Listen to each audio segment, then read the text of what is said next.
I love hearing those stories, how people got into it and that. And I know Brian and those guys, like he's a good dude, Mhm. and his films, like, I mean, are super depth, and Yeah. he does a really good job as well. But so we talked, you went in 2019, you go back, you fill those tags. What was like the weather when you were there? I mean, was there anything that like caught you off guard while you were like, man, I wished I'd have planned differently for that? Yeah. Well, first of all, coming from being a flatlander, I knew nothing about boots, which are very important. So I got out there with this like stiff pair of boots that was like, I found out later, a size and a half too big, and got like my feet were like wrecked. I hunted like the second and third day like in Crocs, just trying to like preserve my feet. But so that was a big one. Definitely Alaska. It's hard to describe Alaska to people because it's just like it's just from my experience, it's just everything in the lower 48, but like dialed up like 7 notches. It'll literally be like 70, not like this last trip I was on.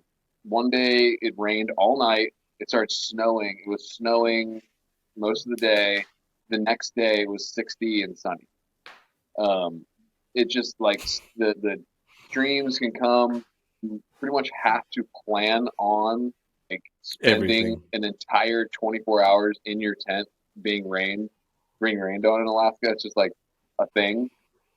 And a lot of guys, So something I so learned let them. so let me ask you that real quick. Like, if you're stuck in the tent, like, what are some of the things that you would do or people should bring to keep themselves occupied during that I time? always, yeah, yeah. I mean, you could start filming yourself, sending in-reach messages. I don't know.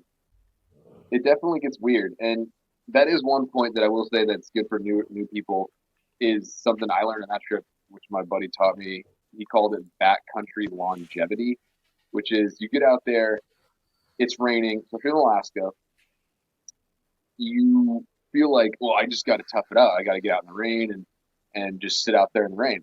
Yet sometimes that is an option, which you should always bring a tarp for glassing. Another key tip. But in Alaska, if you get wet, you're not going to get dry ever. And if that can be dangerous. So there are times when you just have to stay in your tent, even though it sounds like, oh, this guy's a wimp. Like, why don't you just go out in the rain? Sometimes like you have to like have self-preservation in mind. That'll keep you in the field longer. So that's just kind of one little tip to just keep in mind. But